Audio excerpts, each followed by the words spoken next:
जैसा कि मैंने शुरुआत में कहा था, a new day and a new FIR,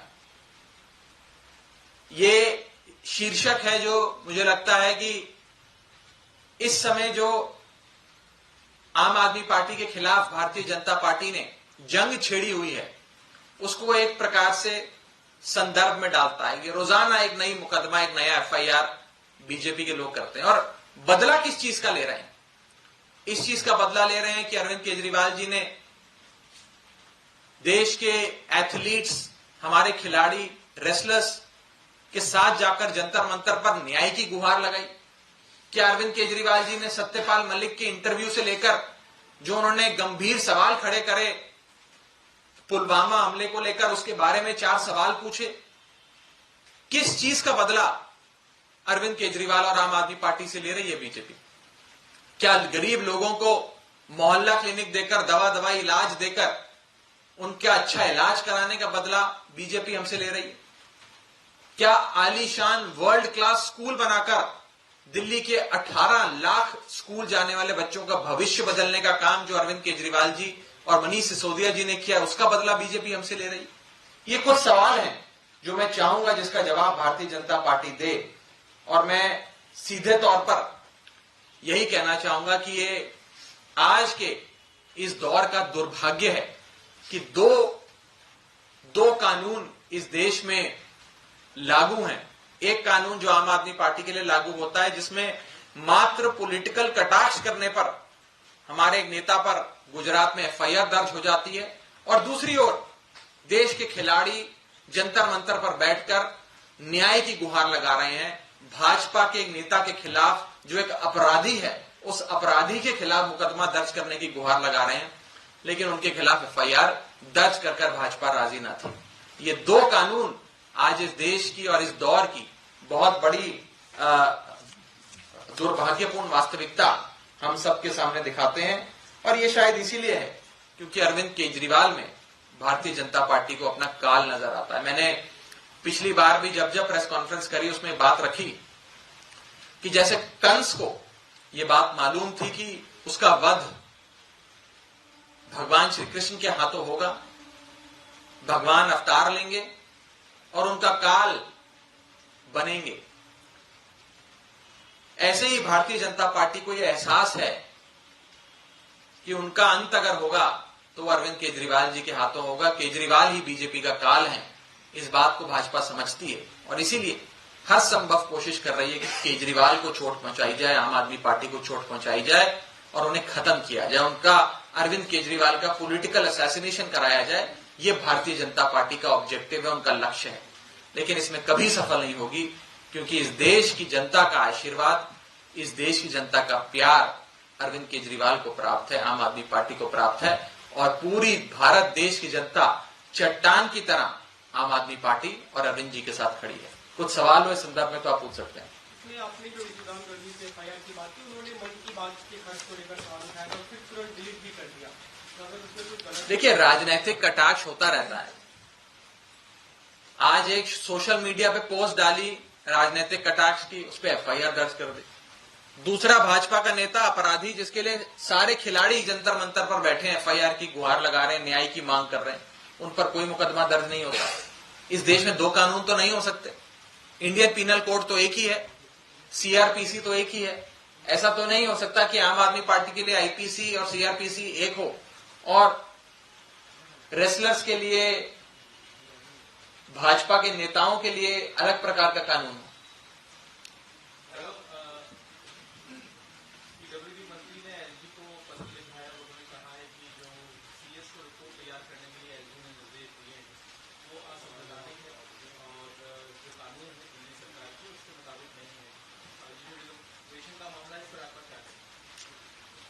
मुझे लगता है विस्तार से हमने इस पे पहले भी बात रखी है।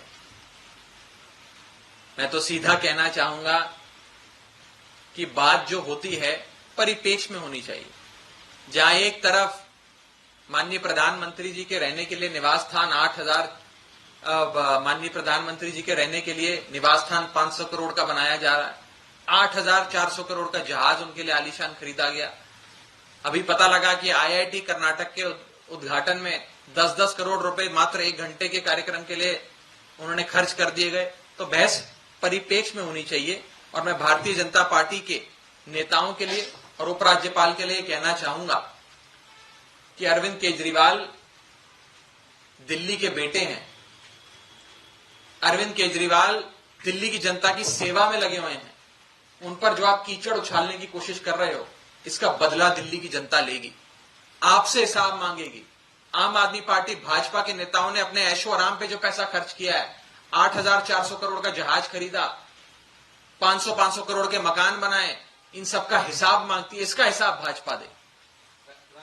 खिलाड़ी बैठे हुए हैं, इसको लेकर एबीपी न्यूज पर ब्रजभूषण का एक इंटरव्यू हुआ, जिसमें उन्होंने 2 चीजें कही कि ये खिलाड़ी जो बैठे हैं प्रोपेगेंडा है, अगर ये उठ के चले जाएं तो मैं तुरंत इस्तीफा दे दूंगा। दूसरी बात की राजनीतिक पार्टियां इसका राजनीतिक फायदा उठा रही हैं। मैं बिल्कुल निर्दोष हूं, मेरे कोई आरोप सिद्ध नहीं हो सका, ना होगा। इसको आम आदमी पार्टी किस नजरिए से देख रही है? क्या ब्रजभूषण सही है या गलत है, या जांच किस तरीके से चल रही है, उस पर आपका क्या कहना है? हमारी पार्टी के सबसे बड़े नेता, आम आदमी पार्टी के राष्ट्रीय संयोजक ने जंतर मंतर पर जाकर खिलाड़ियों के साथ कंधे से कंधा मिलाकर न्याय की मांग करी है। जांच हो, एफआईआर दर्ज हो, इन्वेस्टिगेशन कैरी आउट हो और सच का सच सामने आए, दूध का दूध पानी का पानी हो, ये मांग रखी। ये बहुत ही दुर्भाग्यपूर्ण है कि हमारे देश के खिलाड़ियों को इस प्रकार से सड़कों पे आना पड़ रहा है एक छोटी सी न्याय की मांग करने के लिए। हमारे देश का न्याय की जो पूरी सिस्टम है, क्रिमिनल जस्टिस सिस्टम है, वो अपने आप में इतना बुलंद और मजबूत होना चाहिए कि किसी भी विक्टिम को या किसी भी पीड़ित शख्स को इतना जद्दोजहद ना करनी पड़े न्याय मांगने के लिए और न्याय पाने के लिए। इसीलिए मैं ये मांग करता हूं कि आम आदमी पार्टी की ओर से मांग करता हूं कि एफआईआर दर्ज होते ही इन्वेस्टिगेशन हो, अरेस्ट हो और इसके साथ साथ हमारे खिलाड़ियों को न्याय दिया जाए। आज जो लोग ये कह रहे हैं कि इसका राजनीतिकरण किया जा रहा है, मैं उनको ये कहना चाहता हूं कि विपक्ष के किसी नेता को वहां जाने का मौका ही ना मिलता अगर आप पहले ही एफआईआर दर्ज करके जांच कर देते। खिलाड़ियों को जंतर मंतर बैठने का मौका ही ना मिलता अगर आप पहले ही एफआईआर दर्ज करके जांच करवा लेते, सजा सुना देते।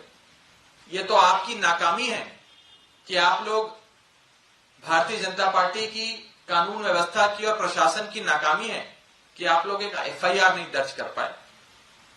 जिस प्रकार से आपकी तमाम एजेंसियां विपक्ष के नेताओं को पकड़ पकड़ के जेल में डालने के लिए आतुर घूमती हैं, सीबीआई हो, ईडी हो, दिल्ली पुलिस हो, इनकम टैक्स हो, ये सारी एजेंसियां जब भाजपा के नेता का कोई मुकदमा आता है तो उनको सांप सूंघ जाता है। तो मैं कहना चाहूंगा कि न्याय की गुहार जो हमारे देश के खिलाड़ी लगा रहे हैं उन्हें न्याय मिले, ऐसी मैं मांग रखता हूं।